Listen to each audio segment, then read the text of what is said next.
పండగ ఆచరించాలి. క్రైస్తవులందరూ పండగ ఆచరించాలి. ఏ పండగ ఆచరించాలి? ఎలా ఆచరించాలి?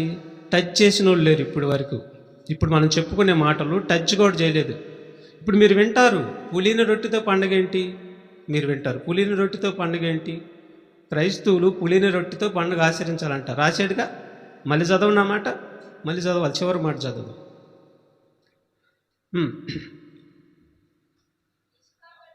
నిష్కాపట్యమును సత్యమునను పులిన రొట్టెతో పండుగ ఆచరిద్దాము. చూసారా, పండుగ ఆచరించమని చెబుతున్నాడు. ఏ పండుగ ఆచరించాలి, ఎలా ఆచరించాలి, దాని పద్ధతి ఏంటి, దాని నియమ నిబంధనలు ఏంటి? ఇక్కడ మనం ఆలోచిస్తే ప్రియమైన బిడ్డలారా, పండగ అనేది అసలు పండగ అంటే ఏంటో మనకు తెలియాలి. తెలిస్తే పండగ ఎలా ఆచరించాలో మనకు తెలిసింది. పాత నిబంధనలో పస్కా పండగ, పులిన రొట్టెల పండగ, మరి కోతకాల పండగ, ఇలాగా పండుగలు కొన్ని ఉండే, పర్ణశాల పండుగ, ఇలాగా పండుగలు కొన్ని ఉండే. ఈ పండుగలు ఎందుకు నియమించాడు దేవుడు? ఎందుకు ఆ పండుగలు నియమించాడంటే వారికి దేవుడిని తెలుసుకోవటానికి, దేవుడు చెప్పినట్టుగా వాటిని పాటించటానికి, దేవుడు చేసిన వాటన్నిటినీ ఆ పండుగలో వారు జ్ఞాపకం చేసుకోవటానికి, దేవుడిని సంతోషపరచడానికి. ప్రధానమైన కారణము దేవుడిని సంతోషపరచడానికి పాత నిబంధనలో కొన్ని మరి ఇశ్రాయేలీయులకి కొన్ని పండుగలు ఇవ్వటం అనేది జరిగింది. అంటే ఏమర్థమైంది మనకి ఇక్కడ? దేవుడిని సంతోషపరచడమే పండగ. దేవుడిని సంతోషపరచడమే పండగ. అవునా? అది దేవుడి మాట విని దేవుడు చెప్పినట్టుగా. ఇప్పుడు పర్ణశాల పండుగ ఉంది. పర్ణశాల పండుగ ఇశ్రాయేలు ఎలా చేయాలి? ఆయన చెప్పిన నిబంధన ప్రకారం, ఆయన చెప్పిన చట్టం ప్రకారం, ఆయన చెప్పిన ఆజ్ఞల ప్రకారం ఆ పండుగను ఆచరిస్తే అప్పుడు అది దేవుడికి సంతోషంగా ఉంటుంది. కానీ ఇశ్రాయేలీయులు ఏం చేశారంటే, ఇశ్రాయేలుకి ఇవ్వబడినటువంటి పండుగలన్నిటినీ ఆయనకి వ్యతిరేకంగా నడిచి పండగల్ని పండగలుగా చేయలేకపోయి వాళ్ళు తప్పిపోయారు, తొలగిపోయారు. అలా తొలగిపోయినప్పుడు ఇశ్రాయేలుకి ఇచ్చినటువంటి పండగల్ని తీసేసాడు. హోషేయ గ్రంథంలో ఉండిద్ది, తర్వాత ఆమోసు గ్రంథంలో ఉండిద్ది. వాళ్ళకి ఇవ్వబడినటువంటి పండగలనే తీసేసేసాడు. ఇక క్రైస్తవుడికి వచ్చేసరికి ఒక నిర్ధారణమైనటువంటి పండగ అనేది ఏమైనా చెప్పాడా? క్రైస్తవుడు చేయవలసిన పండగ ఏదన్నా ఉందా? ఏమైనా చెప్పాడా అని అంటే, ఇదిగో పులిన రొట్టెలు కాదు, పులిన రొట్టెతో పండగ ఆచరిద్దాము అని పౌలు గారు కొరింథీ సంఘాన్ని ఉద్దేశించి రాస్తూ ప్రపంచమంతా కూడా ఈ పండుగను ఆచరించాలంట. ఏ రోజు ఆచరించాలి, ఎలా ఆచరించాలి మనం తెలుసుకున్నాం. దేవుడిని సంతోషపరచడమే పండగ. ఇప్పుడు మరో మాట చూద్దాం. కొరింథీ పత్రిక ఆ పండగని ఎలా ఆచరించాలో చూద్దాం. మొదటి కొరింథీ పత్రిక 11 అధ్యాయము 23 నుంచి 23 నుంచి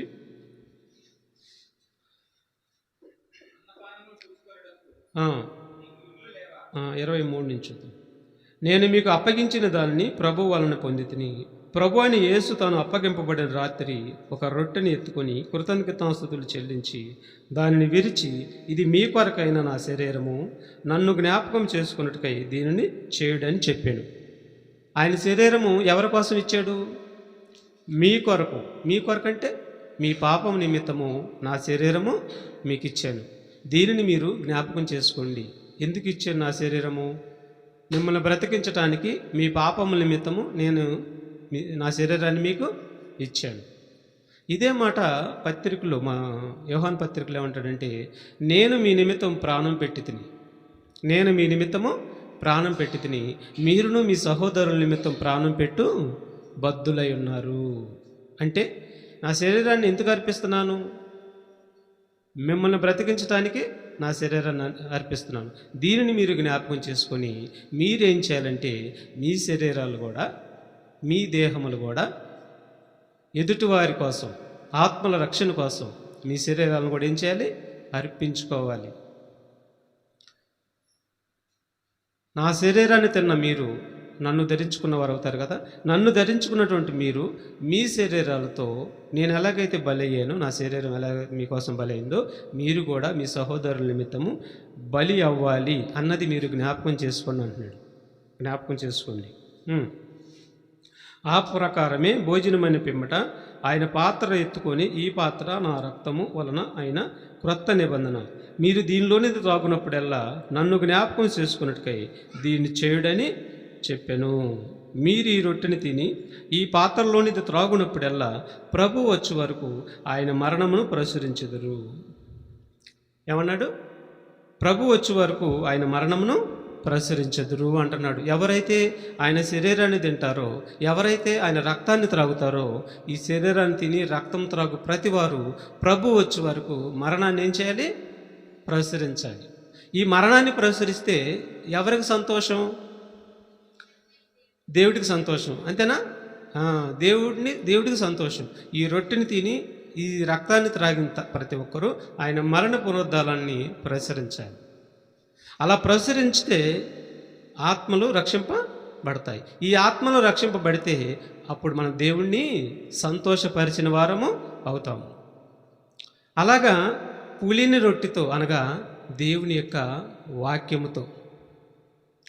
వాక్యముతో యోహాను సువార్తలో 4 అంటాడు కదా, ఆత్మతో సత్యముతో దేవుడిని తండ్రిని ఆరాధిద్దాము అని అంటాడు. అంటే ఆత్మ అనగా నీ ఆత్మ, సత్యం అనగా వాక్యము.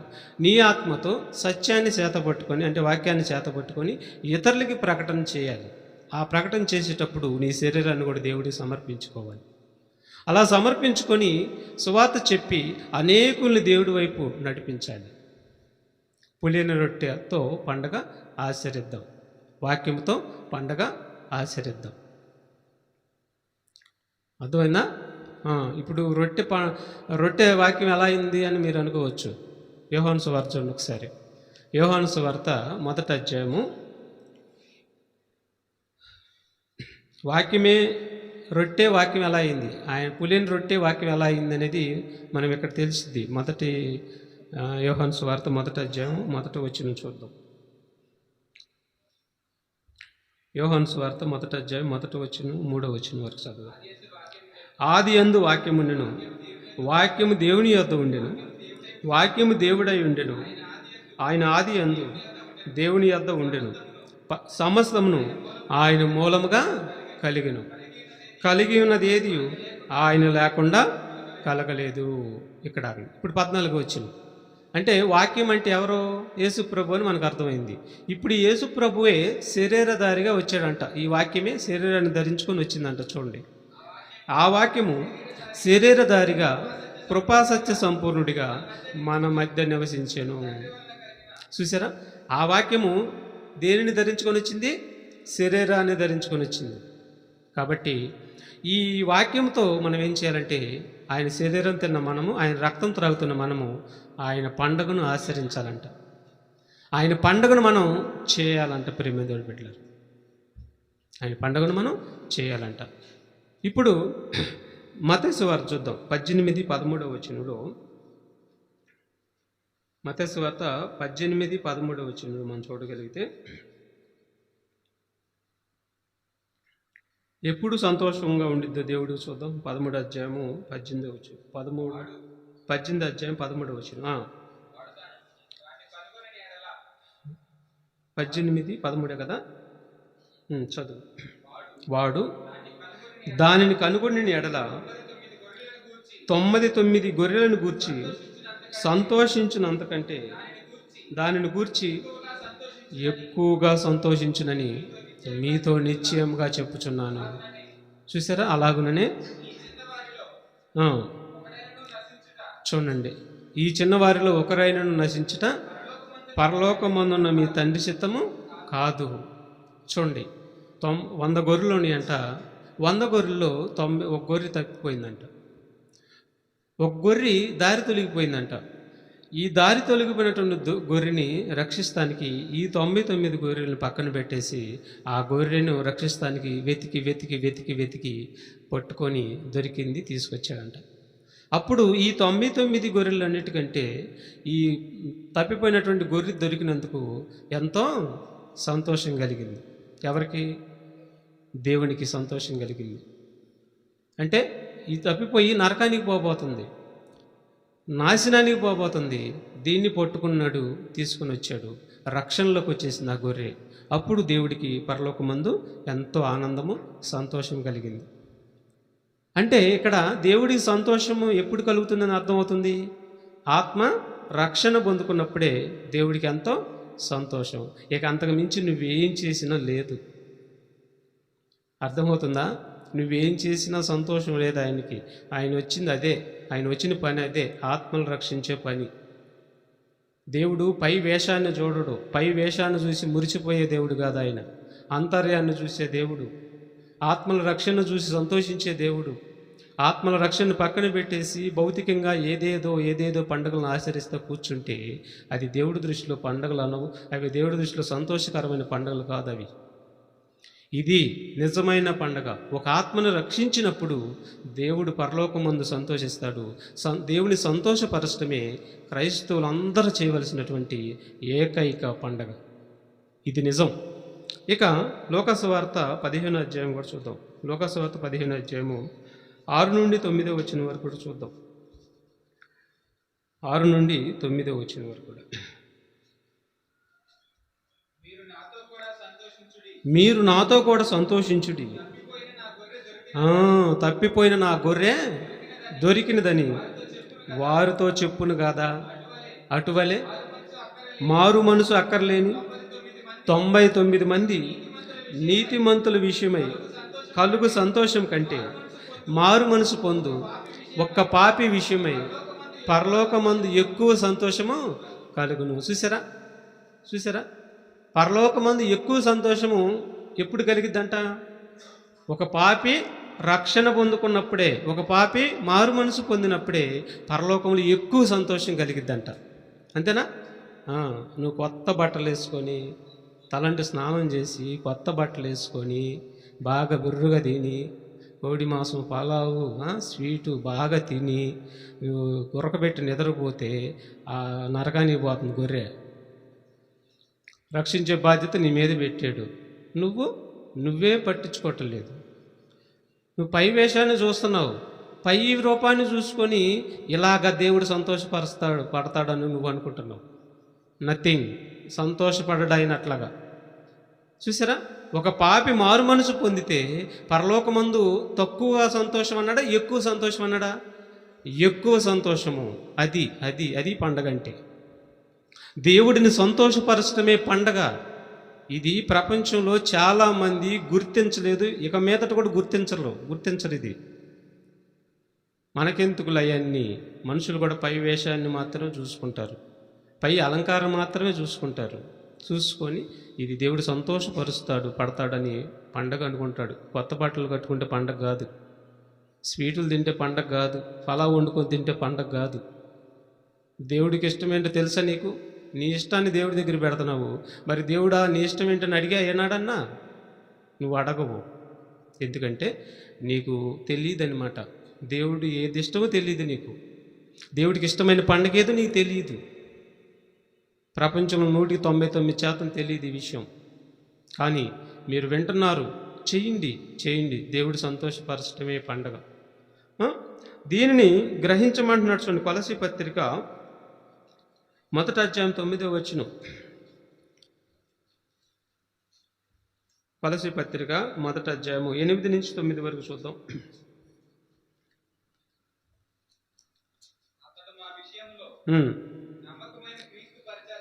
అతడు మా విషయములో నమ్మకమైన క్రీస్తు పరిచారకుడు. అతడు ఆత్మయందలి మీ ప్రేమను మాకు తెలిపినవాడు. అందుచేత ఈ సంగతి వినిన నాటి నుండి మేమును మీ నిమిత్తము ప్రార్థన చేయుట మానక, మీరు సంపూర్ణ జ్ఞానమును ఆత్మ సంబంధమైన వివేకం గలవారును ఆయన చిత్తమును పూర్ణంగా గ్రహించిన వారునై ప్రతి సత్కార్యములో సఫలులగును అగుచు దేవుని విషయమై జ్ఞానమందు అభివృద్ధి పొందుచు అన్ని విషయములలో ప్రభువుని సంతోషపెట్టినట్లు. చూసారా ఉన్నాడు? అన్ని విషయములలో ప్రభువుని సంతోష పెట్టినట్లు ఆయనకు తగినట్టుగా నడుచుకొనవలననియు ఆనందంతో కూడిన పూర్ణమైన ఓర్పును దీర్ఘశాంతమును కనపరుచున్నట్లు ఆయన మహిమా శక్తిని బట్టి సంపూర్ణ బలముతో బలపరచబడవలననియు తేజోవాసులైన పరిశుద్ధుల స్వాస్యములో పాలివారం అగుటకు మనలను పాత్రులుగా చేసిన తండ్రికి మీరు కృతజ్ఞతాస్తుతులు చెల్లింపవలననియు దేవుని బతిమాలుచున్నాను. ఇక్కడ ఏమన్నాడు? దేవుణ్ణి సంతోషపరచాలి. దేవుణ్ణి ఏం చేయాలంట? సంతోషపరచాలి. పౌలు సంతోషపరుస్తున్నాడు, తిమోతి సంతోషపరుస్తున్నాడు, పేతురు గారు సంతోషపరిచాడు, యేసుప్రభు వారు సంతోషపరిచాడు, మొదటి శతాబ్దపు శిష్యులు సంతోషపరిచారు. అలా సంతోషపరచడమే దేవుడికి ఇష్టమైనది. నిన్ను నువ్వు సంతోషపరుచుకుంటే, నీ పిల్లలు నువ్వు సంతోషపరుచుకుంటే, నిన్ను పుట్టించిన దేవుడి పరిస్థితి ఏంటి? ఆయన బాధపడుతున్నాడు, ఆయన ఆలోచిస్తున్నాడు. నశించి గొర్రెలు దారి తప్పి వెళ్ళిపోతున్నాయి, నరకానికి పోతున్నాయి. వారు నరకానికి పోతే మీరు సంతోషిస్తే నేను ఆనందిస్తానా?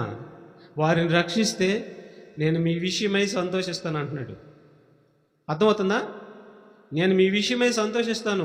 మనందరము తండ్రిని సంతోషపరచడమే పండగ. యేసుప్రభు ఏం చేశాడు తెలుసా?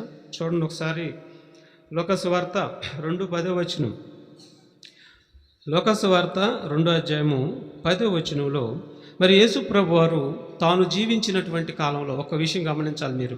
యేసుప్రభు వారు తాను జీవించినటువంటి కాలంలో ఎక్కడైనా కానీ క్రొత్త బట్టలు వేసుకొని, ఒక్కరోజైనా సరే గుర్తుపెట్టుకోండి, క్రొత్త బట్టలు వేసుకొని ఎవరికైనా స్వీట్లు పంచినట్టు కానీ, ఎవరికైనా ఆయన మరి కొత్త బట్టలు వేసుకొని తిరిగినట్టు కానీ ఉందా? లేదు. మరి ఎలా ఉన్నాడు ఆయన? ఆయన కొండ మీదకి వెళ్ళి ఆ రాళ్ళ మధ్య పండుకుంటాడు, నిద్రిస్తాడు. అప్పుడు ఒక అతను ఆయనతో పాటు వెళ్ళి, అయ్యా నీవు ఎక్కడుంటావు నేను కూడా అక్కడే ఉంటానని చెప్పి, నువ్వు ఎక్కడికి వెళ్తావు నేను కూడా అక్కడికి వస్తానని చెప్తాడు. అప్పుడు యేసుప్రభు వారు ఏమంటాడంటే, రా అని తీసుకెళ్తాడు. తీసుకెళ్తే ఆయన ఎక్కడ పండుకుంటాడంటే కొండ మీద ఆ రాళ్ళ మధ్యన పండుకుంటాడు ఆయన. అప్పుడు అంటాడు, నక్కలకు బొరియలు గలవు, ఆకాశ పక్షులకు నివాస స్థలములు గలవు, మనుష్య కుమారుడికి తలవాల్చుకొనుటకు నేను భూమి మీద స్థలమే లేదు. ఎంత దీనుడిగా తగ్గించుకొని బ్రతికాడు చూడు. ఎక్కడ చేశాడు? ఏం చేశాడు ఆయన పండుగ? అసలు గొప్ప గొప్పగా ఇప్పుడు మనం చేస్తున్నట్టుగా ఏం చేశాడు ఆయన? ఏం చేయలేదే. అసలు ఏంటి పండగ మీనింగ్? అర్థం ఏంటి? సంతోషపరచటం. యేసు ప్రభు తండ్రి అయిన దేవుడిని సంతోషపరిచాడు. దేవుడి చిత్తానికి తల వంచాడు, తల దించాడు, దేవుడు చెప్పిందంతా చేశాడు. అలా చేసినటువంటి యేసు ప్రభు తండ్రికి గొప్ప పండగ చేశాడు. ఎంతకాలం చేశాడు తెలుసా? ఎంతకాలం చేశాడు?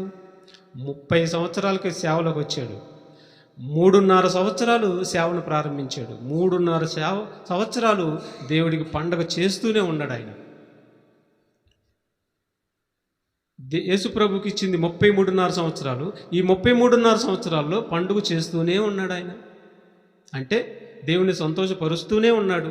అందుకంటాడు యేసుప్రభు గురించి ఏమంటాడు?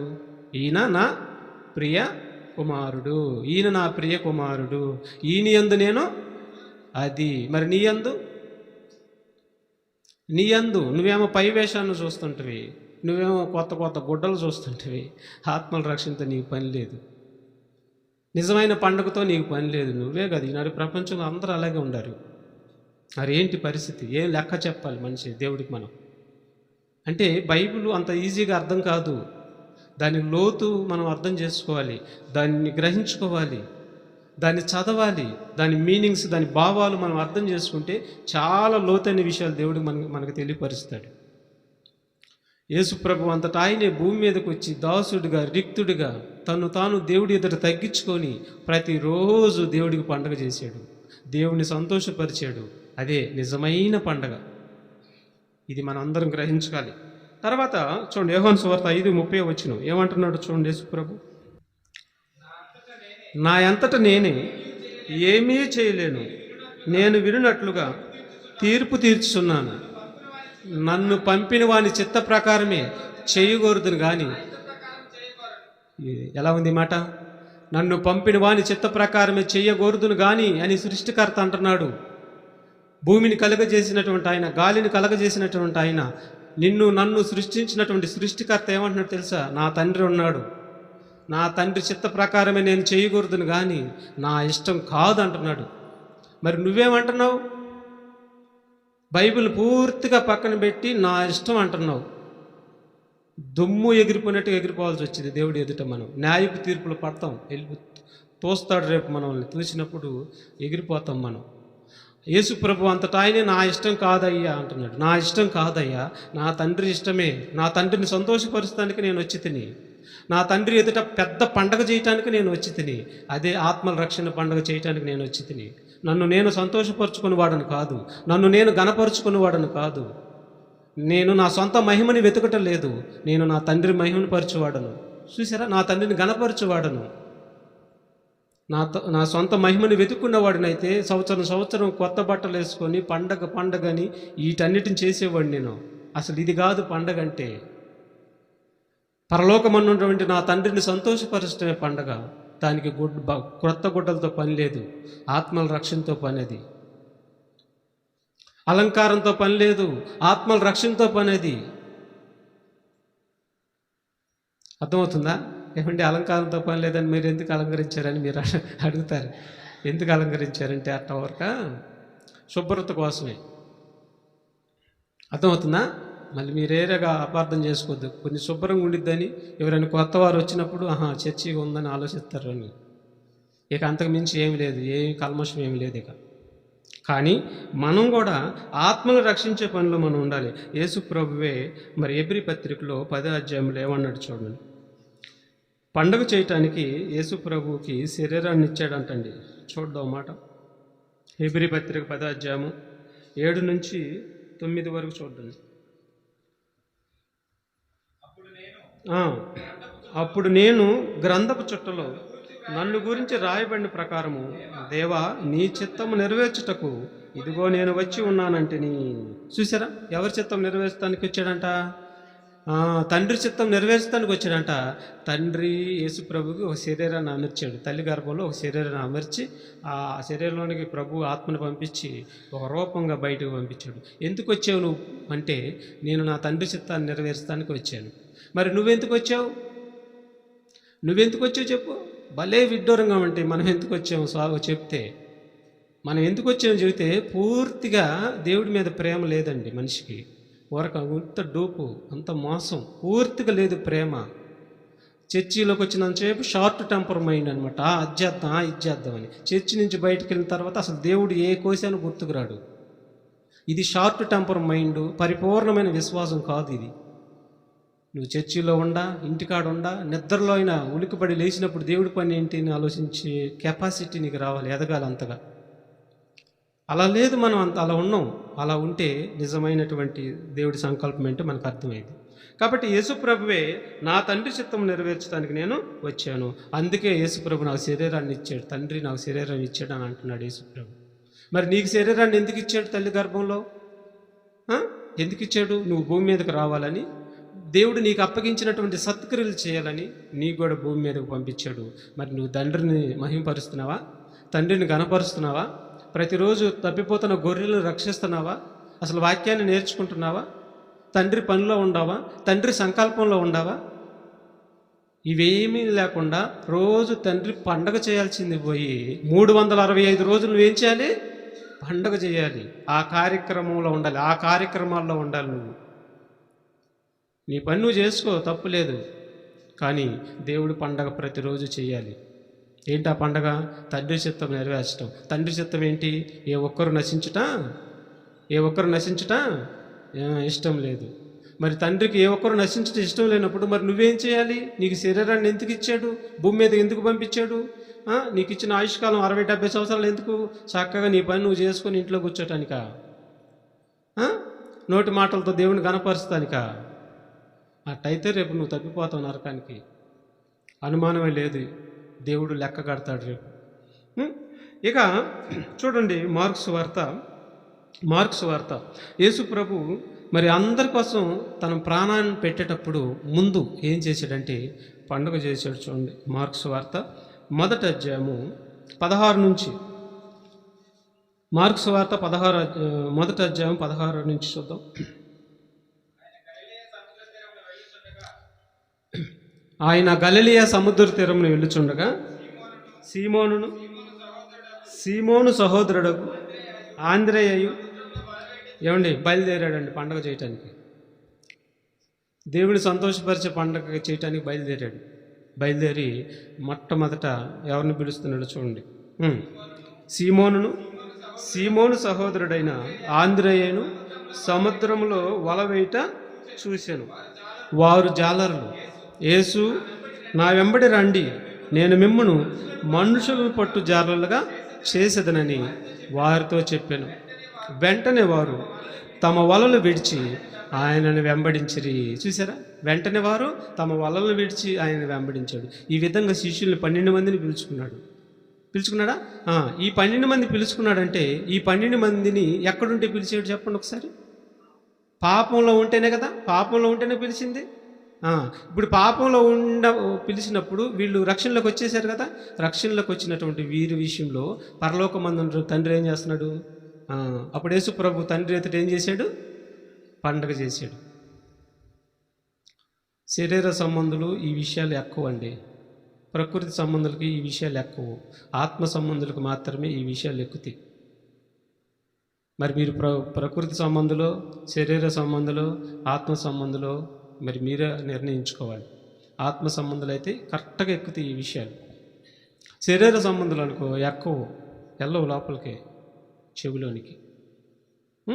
తర్వాత మత్తయి సువార్త 4:23 చూడండి. యేసు ప్రభు ఇక ఆ 12 మందిని పిలుచుకున్నాడు.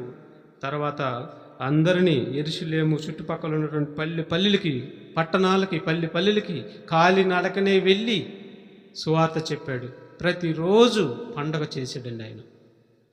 చూడండి, యేసు వారి సమాజ మందిరంలో బోధించుచు దేవుని రాజ్యంను గూర్చిన సువార్తను ప్రకటించుచు ప్రజలలోని ప్రతి వ్యాధిని, రోగమును స్వస్థపరచుచు, అది చూడండి, గలిలయనంతటా సంచరించుచు.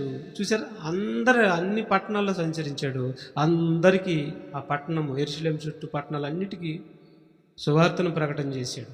అంటే రోజు పండగ చేస్తున్నాడు. ఏంటి పండగ? తండ్రిని సంతోషపరిచే పండగ.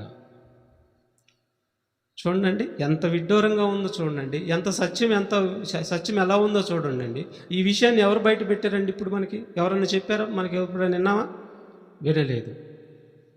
యేసుప్రభువే చేసుకోలేదు భౌతిక సంబంధమైన పండగ ఏది కూడా. తల్లిదండ్రులు చేయలేదు యేసుప్రభుకి, శిష్యులు చేయలేదు యేసుప్రభుకి, మొదటి శతాబ్ద క్రైస్తవులు చేయలేదు యేసుప్రభుకి. నువ్వెందుకు చేస్తున్నావు? నువ్వు చేయాల్సింది అది కాదు నాయనా, ఇది నీకు కష్టమైంది, ఇది నీకు తలనొప్పిగా మారింది.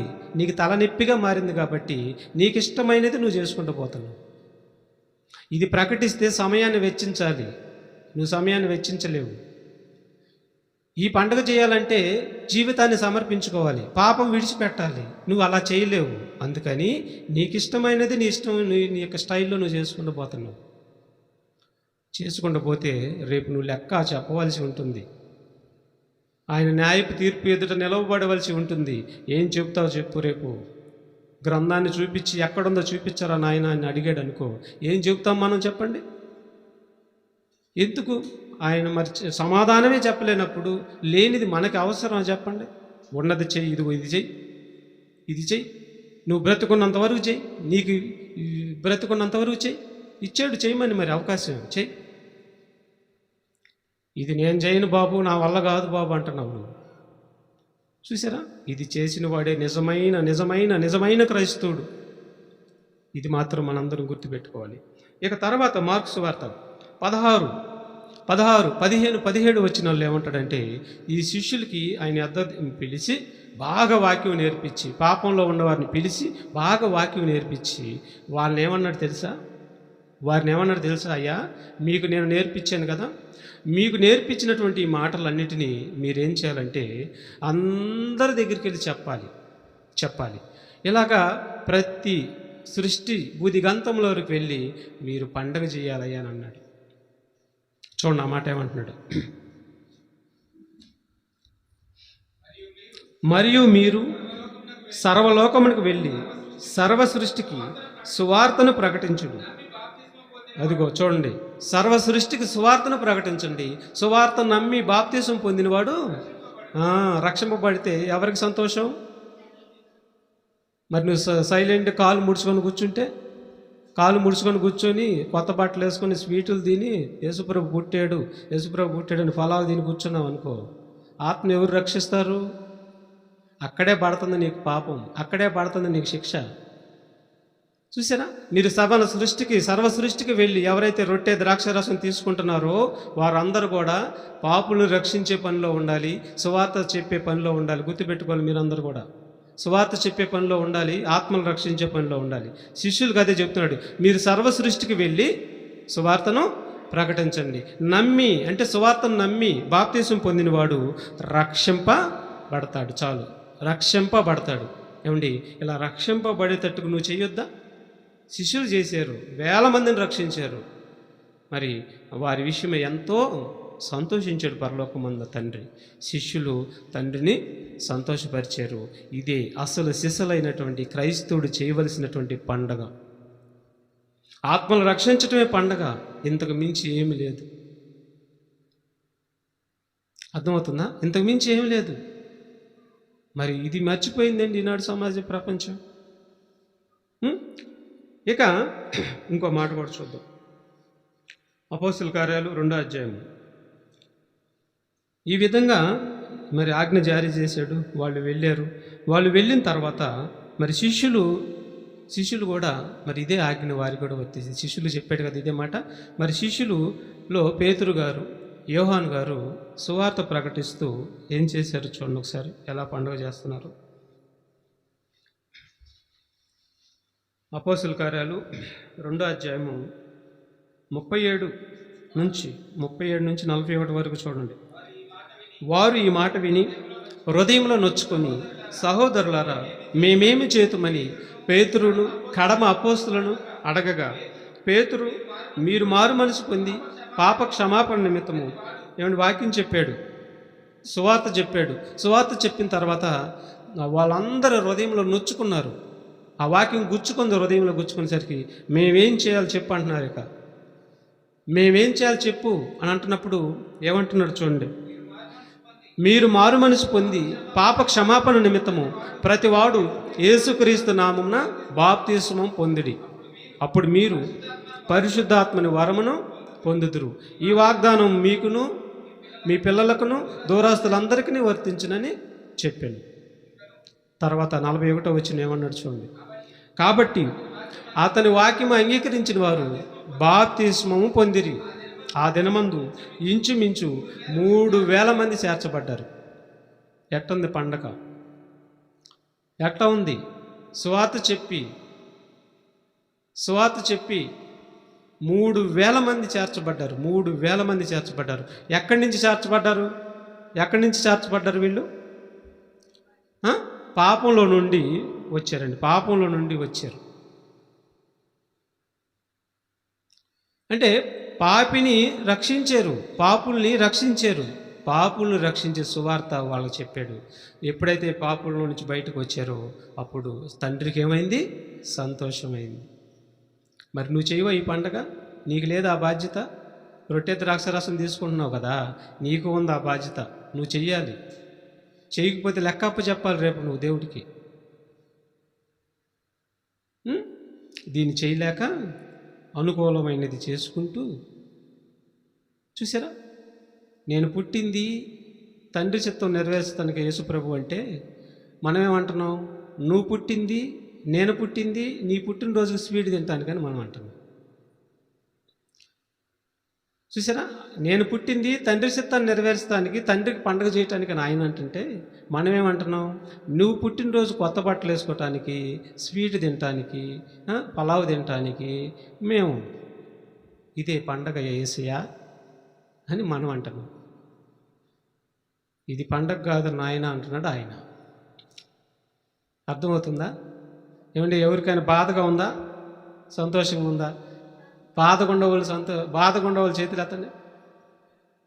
సంతోషంగా ఉండేవాళ్ళు చేతులు ఎత్తండి. రైట్, మంచిది. ఇక ఇప్పుడు చూద్దాం మరొక మాట. అపోస్తలుల కార్యం 4వ అధ్యాయము 4వ వచనం. 3,000 మంది రక్షింపబడటానికి మరి సువార్త చెప్పి రక్షించారు. ఇదే యోహాను పేతురు గారు ఇంకా కొంచెం ముందుకెళ్ళిన తర్వాత అపోస్తలుల కార్యాలు 4:4 వాక్యము వినిన వారిలో అనేకులు నమ్మిరి, వారిలో పురుషుల సంఖ్య ఇంచుమించు 5,000. ఎంతమంది అండి? 5,000. ఏమండి, అదే వారు సువార్త పోకపోతే ఈ 5,000 మంది ఏమవుతారు చెప్పండి ఒకసారి ధర్మంగా? వాళ్ళు సువార్త చెప్పరు, ఈ 5,000 మంది ఏమవుతారు? పోతారుగా. వాళ్ళు పోతుంటే నువ్వు పండుగ చేసి, ఇప్పుడు పేతురు గారు యోహాను గారే ఉన్నారు. ఈ 3,000 మందికి ప్రకటించింది పేతురు గారు, ఈ 5,000 మందికి ప్రకటించింది పేతురు గారు. అయితే వీళ్ళు ఈ సువార్త ప్రకటించకుండా ఉంటే ఈ 8,000 మంది రక్షణ పొందుకునే వల్ల కాదు. ఈ 8,000 సువార్త చెప్పకుండా వాళ్ళు యెరూషలేములో ఉండి చక్కగా యేసు పుట్టాడని పండుగ చేసుకుంటే హ్యాపీ హ్యాపీ అన్నారనుకో, ఇప్పుడు ఈ 8,000 మంది ఏమైపోతారు? ఏమ్మా చెప్పండి సమాధానం. ఈ 8,000 మంది ఏమైపోతారు? నువ్వైతే హ్యాపీ హ్యాపీయే, అక్కడేమో ఏడుపు పెడబొబ్బలు వాళ్ళకి. అప్పుడు నువ్వు చేసేది పండగ ఏమంటే దేవుడు కోపం తెప్పిస్తుందా? అది ఇప్పుడు అందరు చేస్తుంది అదే. నన్ను ఎవరేమన్నా అనుకొని నిజం చెప్పాలి, చంపినా పర్వాలేదు, నిజం చెప్పాలి, అంతే. అర్థమవుతుందా? ఇప్పుడు 8,000 మంది వాళ్ళకి వెళ్ళి సువార్త చెప్పకుండా సైలెంట్గా పేతురు గారు యోహాను గారు ఇంటికాడ కూర్చొని యేసుప్రభా నువ్వు పుట్టినరోజు చేసుకుంటున్నాను, నీకు చేతనానని చెప్పి మాటలతో కనపరిచి ఉండి కమ్మగా పుట్టినరోజు చేసుకుంటే ఈ 8,000 మంది రక్షణ పొందుకునే వాళ్ళు చెప్పాలి మీరే కాదు. కాబట్టి ఈ 8,000 మంది సువార్త చెప్పారు కాబట్టి ఆ నమ్మిన వారి గురించి తండ్రి అయిన దేవుణ్ణి మరి యోహాను గారు పేతురు గారు సంతోషపరిచారు. ఇదే తండ్రి అయిన దేవుని ఎదుట నిజమైన అసలు సిసలైనటువంటి పండుగ. శరీరం గురించి మనం ఆలోచించకూడదు, ఆత్మల గురించి ఆలోచించాలి. ఈ శరీరాన్ని విడిచిపెట్టిన తర్వాత ఆత్మకు పడే శిక్ష గురించి ఆలోచించాలి. శరీరాన్ని విడిచిపెట్టిన తర్వాత ఆత్మకు పడే నిత్య జీవాన్ని గురించి ఆలోచించాలి. కానీ ఈ శరీరాన్ని మాత్రం ఏమాత్రం ఆస్వాదం చేసుకోకూడదు. శరీరం వద్దు, దాన్ని సంతోషపరచడం కాదు, తండ్రిని సంతోషపరచాలి. తర్వాత యోహాను సువార్త చూడండి, అపోస్తలుల కార్యాలు చూద్దాం. అపోస్తలుల కార్యాలు 9వ అధ్యాయము 18వ ఇక్కడ మరి పౌలు గారు బాప్తిసం తీసుకుంటాడు. పౌలు గారు బాప్తిసం తీసుకున్న తర్వాత ఇక ఆయన పండగ చేయడానికి ప్రారంభించాడు. ఎప్పటి వరకు పండుగ చేశాడంటే చనిపోయినంత వరకు పండుగ చేశాడు. శిష్యులు కూడా అంతే. బాప్తిసం తీసుకున్న తర్వాత వాళ్ళు చనిపోయినంత వరకు పండుగ చేశారు. అలాగే బాప్తిసం తీసుకున్నటువంటి యేసుక్రీస్తు పౌలు చనిపోయినంత వరకు పండుగ చేశాడు. చూడండి ఇక్కడ, అప్పుడే అతని కన్నుల నుండి పొరల వంటివి రాలగా దృష్టి కలిగి లేచి బాప్తిస్మం పొందెను. తరువాత ఆహారం పుచ్చుకొని బలపడెను. పిమ్మట అతడు దమస్కులోనున్న శిష్యులతో కూడా కొన్ని దినములు ఉండెను. చూసారా, కొన్ని దినములు ఉండెను. వెంటనే సమాజ మందిరములో చూసారా ప్రారంభించాడు పండగ ప్రారంభించాడు. ఈ బాప్తిసం తీసుకున్నాడు, కొంతకాలం ఉన్నాడు, వాక్యం బాగా అర్థం చేసుకున్నాడు. ఇక వెళ్ళి ఏసే దేవుని కుమారుడై ఉన్నాడని, ఏసే క్రీస్తు అయి ఉన్నాడని ప్రకటన చేశాడు. అప్పుడు మొదలైన పండగ చనిపోయినంత వరకు ఆగల పండగ అయింది. ఇది క్రైస్తవుడు చేయవలసినటువంటి అసలు సిసలైనటువంటి పండగ. ఇది తండ్రిని సంతోషపరిచేది. ఈనాడు మనుషులు చేసుకునే పండగ మనుషులను సంతోషపరిచేది. ఏ పండగ చేస్తావు నువ్వు చెప్పు. ఈ నిజాన్ని మనం చెబితే వారంట పండగ చేసుకోరంట. పండగ మనం రోజు చేస్తాం. మనం సంవత్సరానికి ఒకసారిగా చేసేది రోజు క్రిస్మస్ గురించి రోజు మనం చేస్తాం. ఇది దేవుడికి ఇష్టమైనటువంటి పండగ. అర్థమవుతుందా? కాబట్టి పౌలు గారు బాప్తిసం తీసుకున్నది మొదలుకొని చనిపోయినంత వరకు వేలల్లో మార్చాడు. 14 సంఘాలను కట్టాడు, 14 మరి పత్రికలు రాశాడు, వేల మంది మనుషులు మార్చాడు.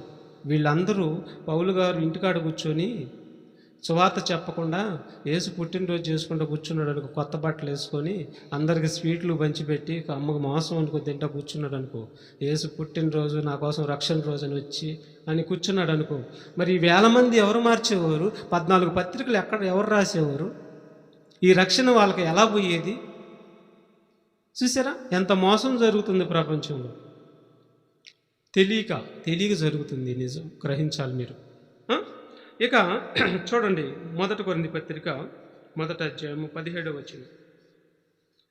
1 కొరింథీ పత్రిక 1వ అధ్యాయం 15వ వచనం కూడా మనం చూడగలిగితే,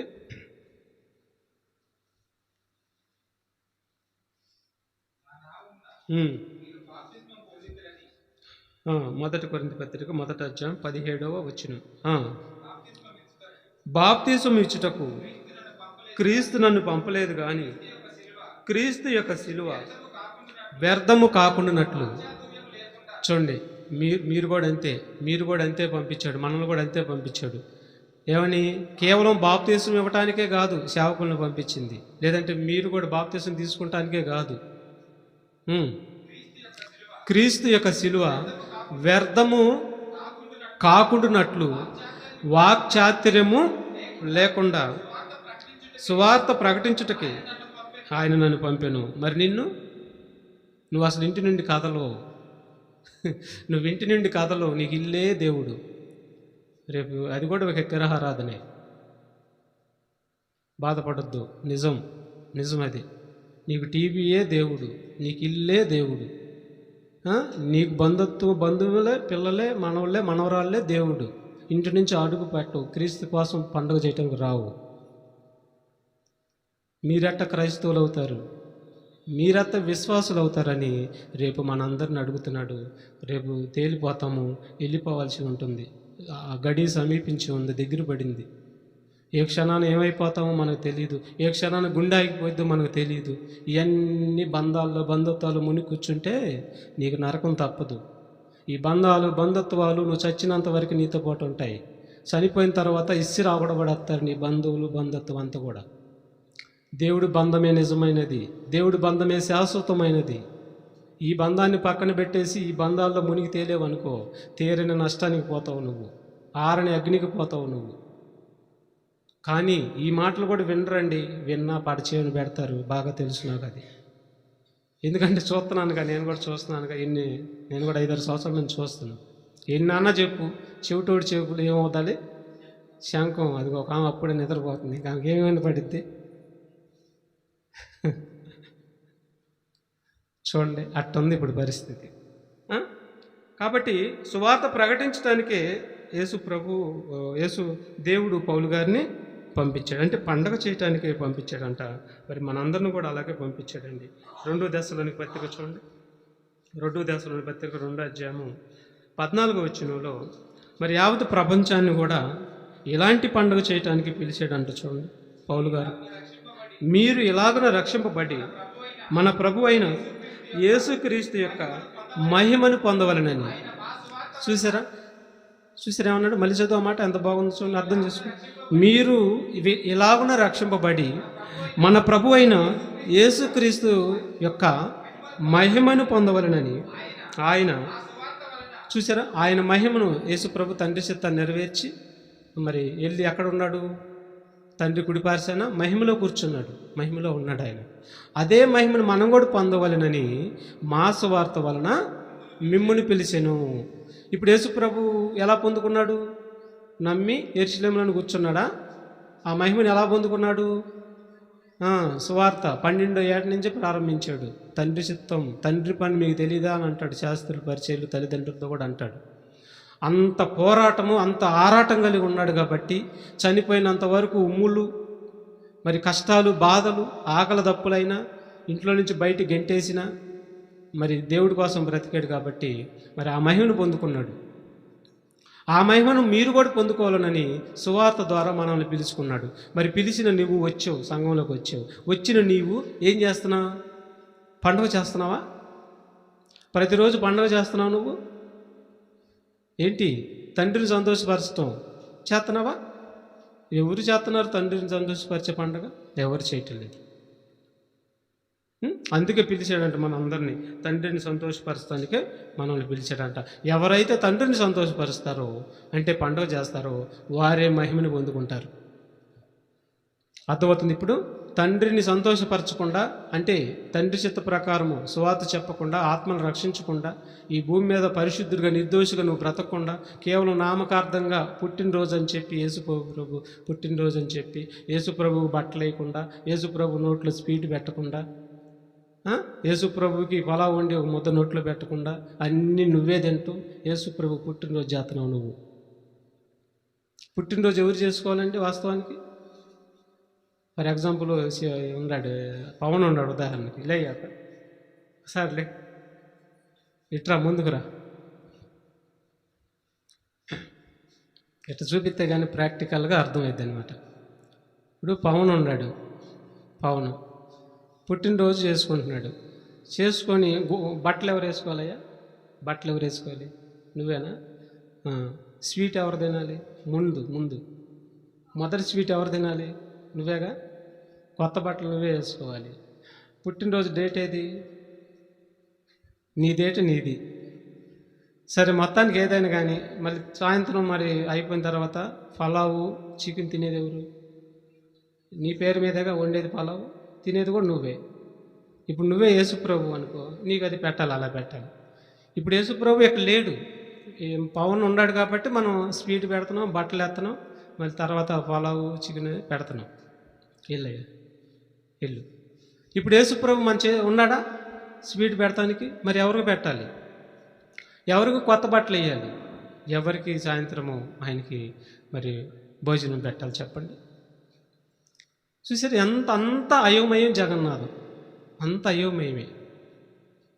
అందుకని ఇగో ఇక్కడ సత్యము 100%గా చెప్పబడుతుంది. సందేహించకూడదు, అనుమానించకూడదు. నమ్మండి, నమ్మి పరలోకానికి వెళ్దాం మనందరం కూడా. అలాగని మీ పండగ లేదనుకుంటున్నారేంటి? ప్రతిరోజు మీరు చేయాలి మీ ఓపిక ఉంటే. అర్థమైందా? మీరు చనిపోయినంత వరకు చేయాలి పండగ. ఓపిక ఉంటే చేయండి. మరి ఈ రోజు నుంచి ప్రారంభించండి పండగ, చేయండి, మనందరం చేద్దాం. చివరిగా చూడండి, 1 పేతురు పత్రిక 1వ అధ్యాయం 21వ వచనం.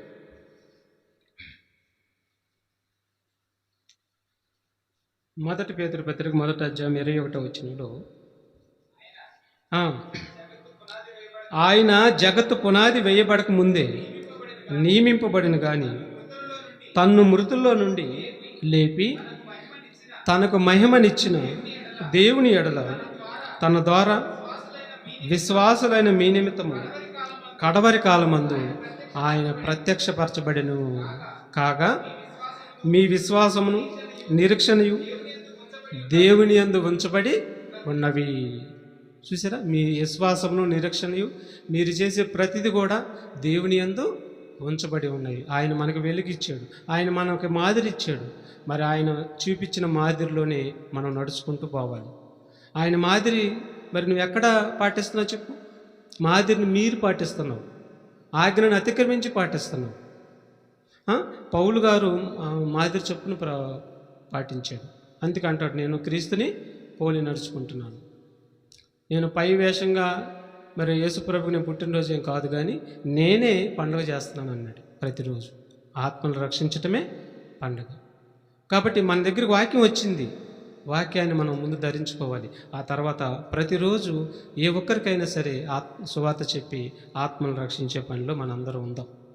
ఆత్మ రక్షింప పొందుకున్నప్పుడు పరలోకంలో తండ్రి సంతోషిస్తాడు. ఈ సంతోషపరచటమే యావత్ క్రైస్తవులు చేయవలసినటువంటి నిజమైన పండగ. ఇంతకు మించి ఇంకేమి లేదు. ఎవరు ఎన్నన్నా అనుకోండి, ఇంతకు మించి బైబిల్ ప్రకారం స్కోప్ లేదేక. నువ్వేం చేసినా వ్యర్థమైపోయింది. నువ్వేం చేసినా వ్యర్థం. రేపు లెక్క చెప్పవలసి ఉంటుంది. లక్షల సంఖ్యలోనైనా సరే లెక్క చెప్పవలసి ఉంటుంది. బైబిల్లో లేనిది చేసి ఎవరైనా లెక్క చెప్పవలసి ఉంటుంది. కాబట్టి క్రైస్తవులు చేయవలసినటువంటి పండగ ఇదే. పులిన రొట్టెతో చేయవలసినటువంటి పండగ ఇదే. వాక్యంతో చేయవలసినటువంటి పండగ ఇదే. కాబట్టి మరి మనందరం కూడా ప్రతిరోజు మరి వాక్యాన్ని చేతపట్టుకొని పరిశుద్ధులుగా నిర్దోషులుగా ఆయన ఎదుట ఉంటూ నశించిపోతున్నటువంటి ఆత్మల ఎద్దకు వెళ్ళి దేవుడు సువార్త చెప్పి దేవుడి వైపు నడిపించినప్పుడే దేవుడు సంతోషపరచబడతాడు. దేవుడు సంతోషపరచడమే మనం మరి నిజమైన పండుగ చేసిన వారు అవుతాం. అదేంటయ్యా మరి కొత్త బట్టలు అంటారా? కొత్త బట్టలు మీ ఇష్టం వచ్చినప్పుడు వేసుకోండి. కాదని దేవుడు అన్నాడు. స్వీట్ తినాలనుకుంటారా? మీ ఇష్టం వచ్చినప్పుడు తినండి, దేవుడు వద్దన్నాడు. మీ ఇష్టం వచ్చిన ఏదైనా వండుకొని తినండి, వద్దన్నాడు. కానీ పండగ మాత్రం రోజు చేయండి. ఈ మాట మీరందరూ జ్ఞాపకం చేసుకుని మరి మనందరం కూడా నిజమైన పండగ చేద్దాం. ప్రార్థన చేసుకున్నాం.